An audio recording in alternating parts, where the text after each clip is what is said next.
At some point in your life, you have asked the question, maybe quietly, late at night, maybe loudly in the middle of a crisis, maybe in the gap between one chapter closing and the next not yet begun. Why am I here? Not the biological answer, not the sociological answer, the deeper one. What is the specific, unrepeatable, particular reason that this life, your life, was given to you? What were you meant to do with it? This question has haunted human beings since the first moment we became conscious enough to ask it. And three of the greatest civilizations in human history did not leave it unanswered. They looked at purpose not as something you discover accidentally or stumble upon if you are lucky, but as something woven into the very fabric of who you are. Something that was always there, waiting to be recognized.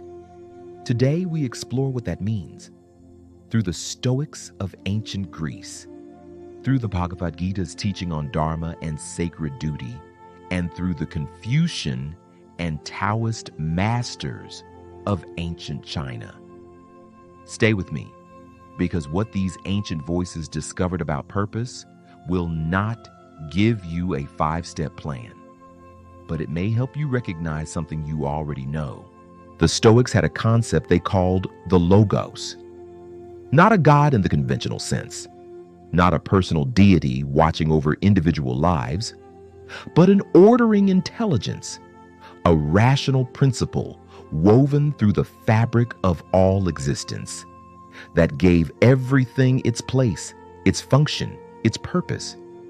And their teaching was this: you are not separate from the Logos. You are an expression of it. Marcus Aurelius wrote, "You have been formed of 3 parts, body, breath, and mind. Of these, the first 2 are yours insofar as they are only in your care. The third alone is truly yours." The third part, the mind, was his word for something deeper: the rational faculty, the capacity for virtue, the unique contribution that only you can make to the whole of which you are a part.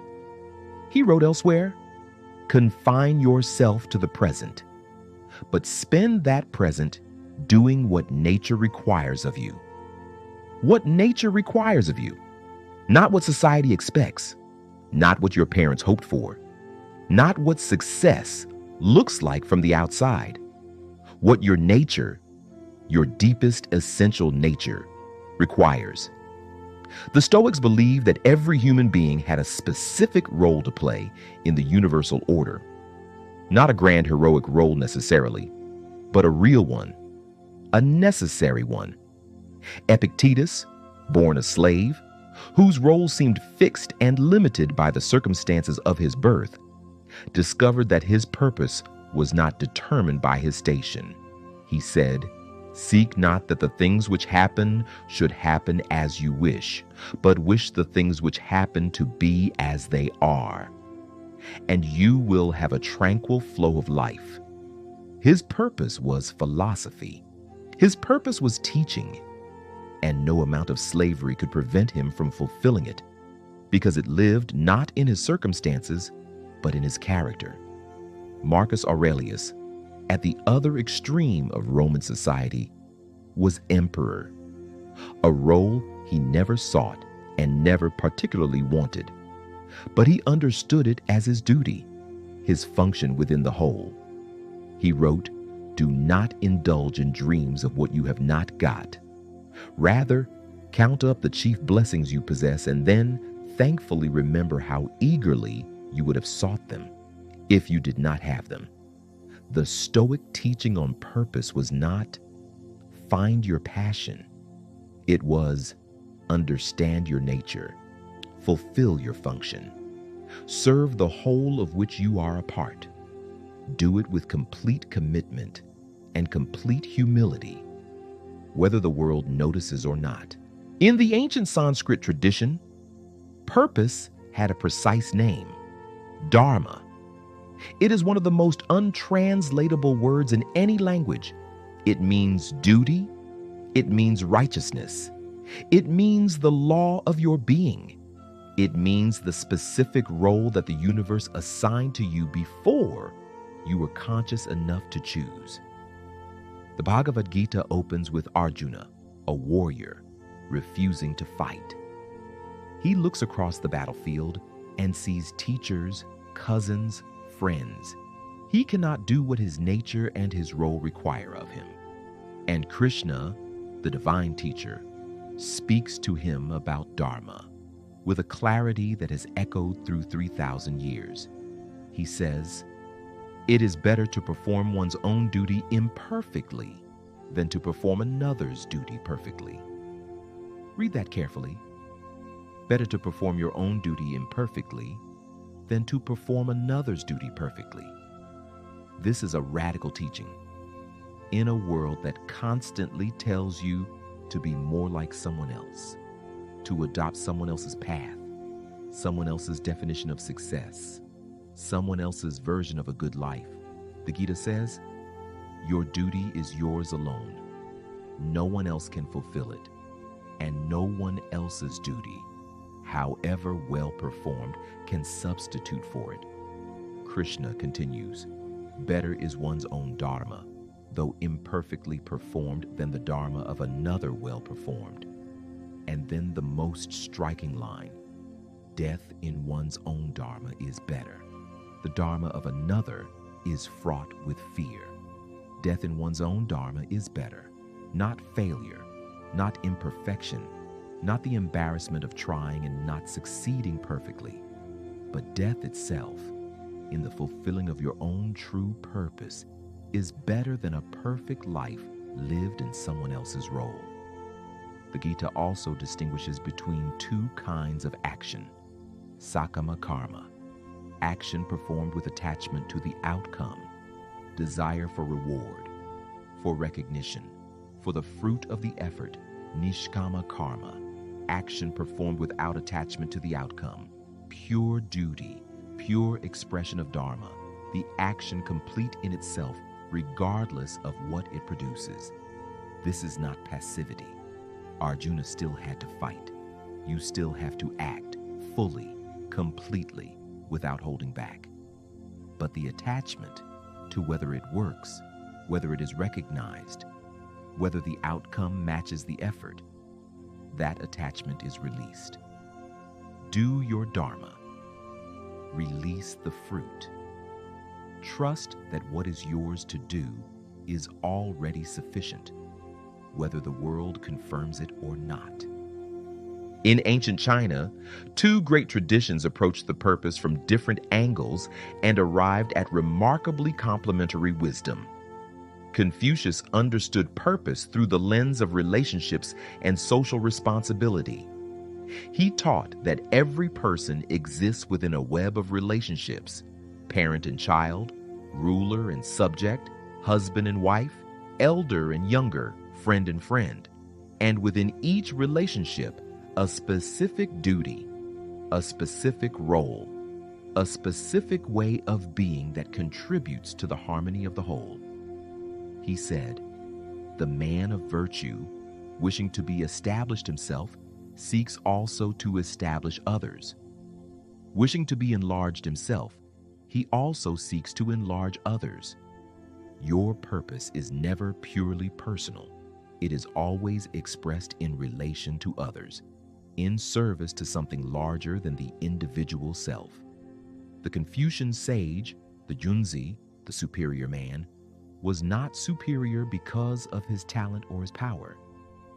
He was superior because he had understood his role in the whole and fulfilled it with complete dedication and without complaint. Confucius himself lived this teaching. He spent decades traveling from state to state, offering his wisdom to rulers, most of whom ignored him. He died without seeing his teachings adopted, without the recognition he might reasonably have expected.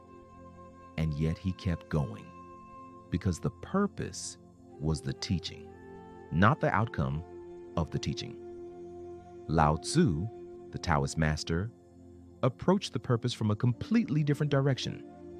Where Confucius looked outward to society and relationship, Lao Tzu looked inward to nature and the way of things.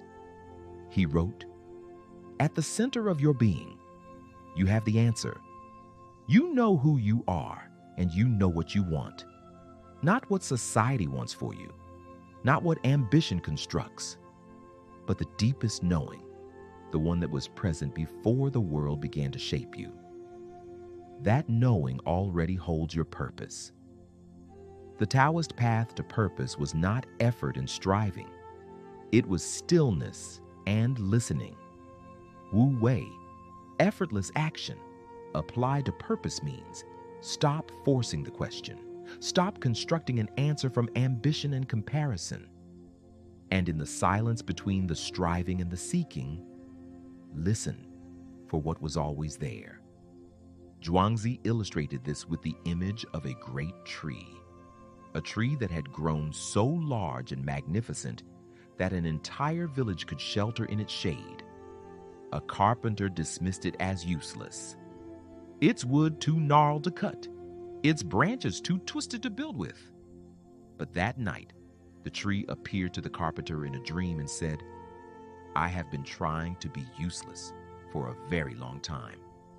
If I had been useful, I would have been cut down long ago. My uselessness is my purpose. My purpose is my survival, and my survival is my gift to everyone who shelters beneath me." The Taoist teaching on purpose: what you are is already enough. What you naturally are, not what you perform or construct or achieve. It is already your contribution to the whole. 3 civilizations, 3 languages for the same discovery. The Stoics called it your nature, the rational function, the logos assigned to you within the whole. The Bhagavad Gita called it Dharma, the sacred duty woven into the fabric of your being before you were born. The Chinese traditions called it your role within the web of relationships and your natural way of being in harmony with the Tao. They never met each other. They never read each other's words. And yet, the same teaching. Your purpose is not something you invent or discover accidentally. It is something you recognize. It was already there, in your nature, in your character, in the specific combination of gifts and wounds and capacities that make you unrepeatable. Marcus Aurelius did not choose to be emperor. He chose to fulfill that role with complete philosophical integrity. Arjuna did not choose the battlefield. He chose, finally, to fulfill his Dharma on it with complete presence. Confucius did not choose to be ignored by the rulers of his time. He chose to keep teaching anyway. The tree in Zhuangzi's story did not choose its gnarled uselessness. It simply grew according to its nature and became irreplaceable. Your purpose is not waiting somewhere in the future, in the right job, the right relationship, the right circumstances. It is present right now, in how you treat the people around you, in what you care about when nobody is watching, in what you return to again and again despite difficulty and discouragement. It was written before you were born, not in stone, not as fate, but as nature, as the specific, unrepeatable, irreplaceable nature that is yours alone. Fulfill it, imperfectionally if necessary, without recognition if required, in whatever circumstances arrive, because he's one truth, 3 voices, your Dharma, your logos, your natural way of being. It is already sufficient. It always was. Subscribe to One Truth, Many Voices, where every week we sit with the greatest minds of Greece, India, and China and listen for the wisdom beneath all their words. One Truth, Many Voices, Many Paths. See you next week.